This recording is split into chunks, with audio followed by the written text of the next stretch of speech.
যাদেরকে এত এত কন্টেন্ট ক্রিয়েটর এখানে দেখা যাচ্ছে, হ্যাঁ, তাদেরকে আজকে টাকার উদ্দেশ্যটা যদি একটু বলতেন।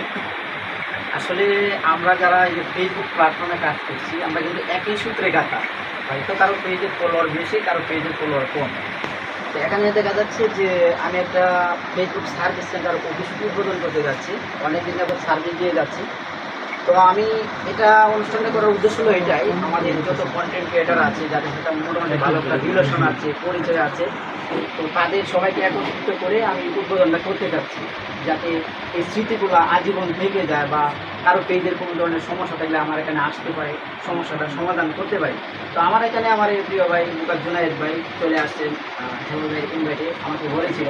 আলহামদুলিল্লাহ আমি অনেক খুশি হয়ে গেছি। মুকার জুনায়েদ ভাই যে আমার এখানে আসবেন। আচ্ছা সুমন ভাই, আমি একটা কথা জানতে চাইছিলাম, এই যে আপনি ফেসবুক অফিসটা খুললেন, এটা খোলাতে মানুষের কি সুবিধাটা আসবে, আর এই জুনায়েদ ভাই আনার কারণটা কি, এটা যদি আপনি বলতেন, বা একটা জিনিস উপকার হবে, আমি কিছু জানি না, আমি কন্টেন্ট পাইলাম বা পেলাম, মানে এই বিষয়টা কি, কোন দিক দিয়ে, কোন অ্যাঙ্গেল দিক দিয়ে আপনার উপকার হবে, সেটা একটু যদি বলতেন। এটা হচ্ছে যে আমাদের জুনায়েদ ভাই হচ্ছে একজন ভাইরাল পারসন, আমরা সবাই জানি, সবাই কিন্তু জুনায়েদ ভাইয়ের ভিডিওগুলো দেখি। হ্যাঁ চিনি, এটা আপনি বলা লাগবে না, আপনার উদ্দেশ্যটা, আপনাকে আমি যে প্রশ্নটা বলছি সেটা জুনায়েদ ভাইকে কিন্তু আমার অন্তরস্থল থেকে অন্যরকম একটা ভালোবাসা, আমার খুব ভালো লাগে। ভাই আমি জুনায়েদ ভাইয়ের কথাটা শুনতে চাইতেছি না, আমি আপনার জানতে চাচ্ছি, যারা এই যে ফেসবুকের আপনি যে অফিসটা দিলেন, মানে এটা একটা লাভ আছে, বা আপনার কি বেনিফিট, কি সমস্যা, বা আপনি এর আগে বলছেন যারা কন্টেন্ট বানাতে চায়, মানে এদের কি দিবেন দর্শকরা, এই জিনিসটা আমি সুন্দরভাবে গোছাই কথাটা আমি জানতে চাইতেছি। এখানে জুনায়েদ ভাইকে আনার উদ্দেশ্য হলো এটাই যে অনেকে জুনায়েদ ভাইকে দেখে নাই, মানে ভিডিওতে দেখছে, দেখে নাই।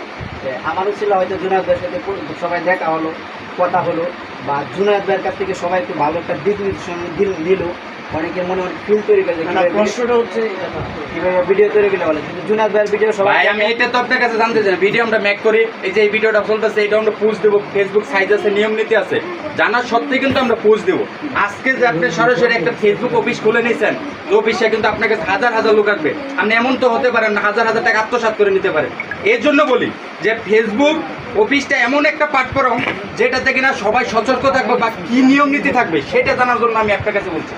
ফেসবুক যে আপনার অফিসটা খুললেন, কি সার্ভিসটা দিবেন সেটা আমি জানতে চাই। এটা হচ্ছে সারা বাংলাদেশে অনেকে ফেসবুক সার্ভিস সেন্টারে পেজে কাজ করতেছে, অনেকে সার্ভিস নিয়ে কাজ করতেছে, বা বিভিন্ন কাজ করতেছে। তা আমার এখানে হচ্ছে ফেসবুক সার্ভিস সেন্টার, এখানে পেজের সকল ধরনের সার্ভিস দেওয়া, মনিটেশন শুরু থেকে, পেজ খোলা থেকে, মানে পেজের A to Z যত ধরনের সমস্যা আছে আমার এই ফেসবুক সার্ভিস সেন্টারে সমস্যার সমাধান করে থেকে। আর দেখা যাচ্ছে অনেকে আছে একবারে গরিব অসহায়, মানে পেজ চালাচ্ছে, কোনোভাবে আগাইতে পারছে না, পেজের সমস্যা হচ্ছে, অনেকের কাছে গেলে টাকা পয়সা নিচ্ছে। তা আমার